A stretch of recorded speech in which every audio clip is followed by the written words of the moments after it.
নমস্কার বন্ধুরা, আমি স্নেহাশিস চলে এসেছি আর একটা নতুন ব্লগ নিয়ে। আমার চ্যানেলের নাম স্নেহাশিস বিশ্বাস 92। চ্যানেলে নতুন হয়ে থাকলে চ্যানেলটি সাবস্ক্রাইব করে নেবেন, আর পছন্দ হলে লাইক করবেন আর শেয়ার করবেন।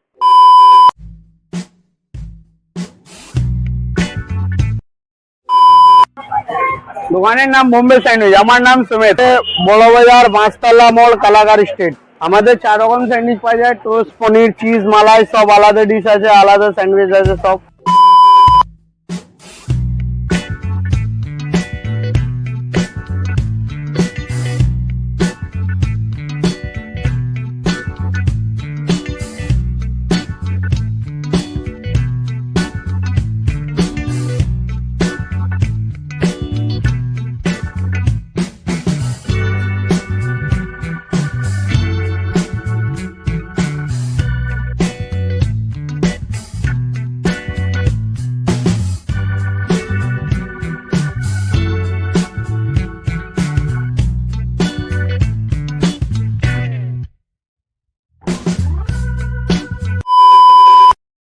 इतना बढ़िया बनता है। अच्छा, और जैसे ये जो अपना जो बना के रखते हैं वो तो ठीक है, हम कुछ कस्टमाइज करके भी बनवाते हैं, वो भी है बना के दीजिए।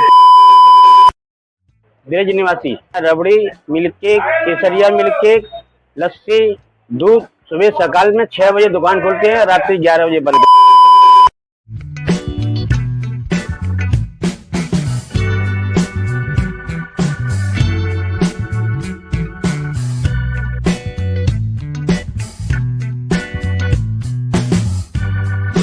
अच्छा, मीठा कम बेसी का थोड़ा ये जो परसेंटेज है, शुगर शुगर थोड़ा आदमी जैसे अवॉइड जैसे करता है। शुगर अवॉइड करता है ना, तो हम इसके अंदर में शुगर नहीं यूज करवाते हैं। अच्छा, ये अपना जो दुकान का बनाते हैं वो तो शुगर का बनाते हैं, लेकिन मेरे लिए स्पेशल ऑर्डर से शुगर हटा करके वो देसी चीनी आता है ना, जो खांड आता है जिसको बोलते हैं, उससे बनवाते हैं। तो ये उससे भी बना के हमको दे देते हैं। আচ্ছা। তো একটা জিনিস আপনারা দেখে নিলেন যে দাদার কাছে আপনাদের যদি কোনো রকম মিষ্টি কম বা বেশি কিছু লাগে তো আপনারা কাস্টমাইজও করতে পারবেন, যেটা দাদা নিজের মুখে বললেন। তো এই চলে এসেছে আমার হাতে রাবড়ি ফালুদা, মাত্র 100 টাকা দাম। মাত্র 100 টাকা দাম, বড় বাজারের বুকে দাঁড়িয়ে এই রাবড়ি ফালুদা আপনারা খেয়ে দেখুন। 30 বছরের দোকান এটা আপনার। আচ্ছা, এখানে শুধু লস্যির আইটেমই পাওয়া যায় এই দোকানটা, যেটা পুরাতন দোকান। আর নতুন দোকানে আপনার স্যান্ডউইচ, টোস্ট টাইপের আইটেম পাওয়া যায়। মানে কি কি ধরনের লস্যি আপনারা এখানে রাখেন? प्लेन लस्सी है, केसर है, मैंगो है, चॉकलेट है। আচ্ছা আচ্ছা, সামনেই মোটামুটি সাজিয়ে রাখা থাকে, যেটা পছন্দ কাস্টমার নিয়ে খেয়ে দেখে। रबड़ी लस्सी है, रबड़ी फलूदा है। আচ্ছা, আপনার দোকানের প্রপার অ্যাড্রেসটা একটু বলে দিন, যাতে আমাদের ভিউয়ার্সের সুবিধা হয়। আপনার এখানে 9 नंबर हारमोनियम स्ट्रीट। 9 নম্বর हारमोनियम स्ट्रीट। Harmonium street.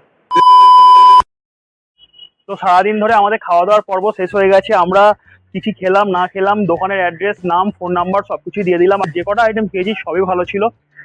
কলকাতার বুকে এরকম ধরনের যে স্ট্রিট ফুড পাওয়া যায় সেটা আপনারা না খেলে বুঝতে পারবেন না, আপনাদের খেতে হবে।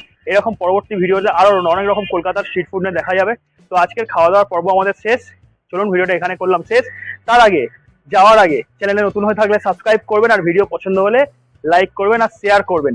তো এখন আমরা গঙ্গার বুকে বসে একটু গঙ্গার মজা নিই। ততক্ষণ পর্যন্ত টাটা, বাই বাই।